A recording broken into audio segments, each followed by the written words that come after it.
Hi, my name is Daniel Robin, and I'm a student in Integrating Technology in Secondary Curriculum at the University of Florida. Today, I'm going to show you how to connect a second monitor to your desktop.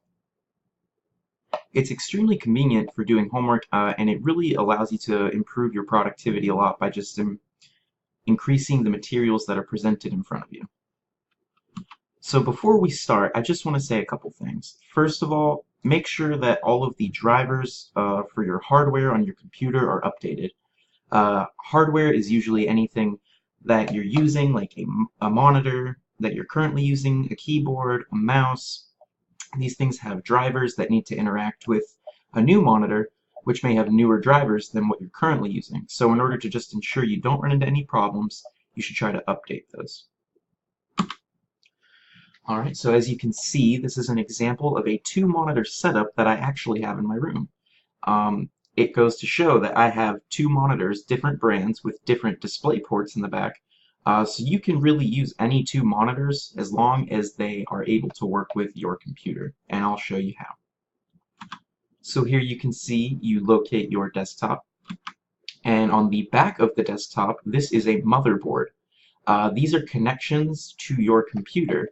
The one that my hand is on that's white is a VGA connection. This connection is the one that we're going to be using to try and run a connection to our second monitor.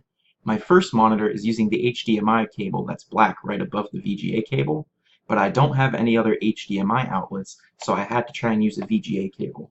This is what I meant earlier when you have to work with your computer. You need to know what your motherboard has, and then work around that with your monitors.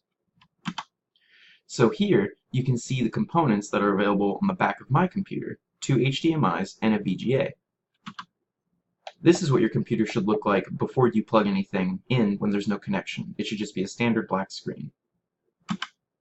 Here you can see that I plugged my cable in. Now, interestingly enough, you can see it's in HDMI 1, but you may say, wait, you used a VGA cable. I did, but this is a VGA to HDMI cable. There are a bunch of different converters, so the only thing you really need to look out for is to make sure you have an extra HDMI, DVI, or VGA opening in the back of your motherboard, because you can buy any cable that can convert to an opening on your monitor.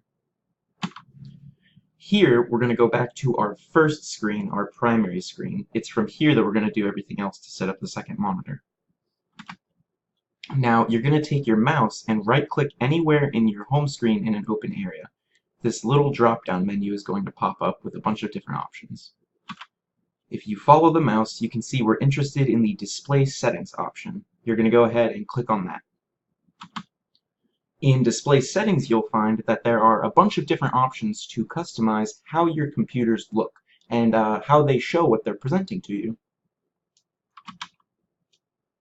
What we're concerned with for the setup of a second monitor right now is this Detect button that my mouse is hovering over just below this 2.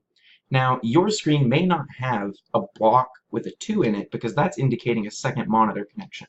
My computer can already detect my second monitor because I had it connected before. Yours may be blank. If it is, don't panic, just hit that Detect button.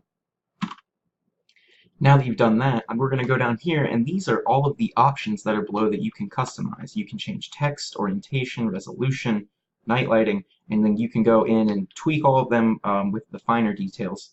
But what we're concerned with is this multiple displays view. We're going to go ahead and click on this, and it allows us to customize how our two monitors interact with each other. There are 4 options here. Personally, I use extend the displays because the duplicate only shows on the second one what's happening on the first. It doesn't really let you use the second one for things independent of the first. The extended display gives you 2 independent monitors. You could also do show only 1 or show only 2 if you only need 1 monitor. Now that that's done, your monitor should be turned on and you should be all set. Thanks for watching.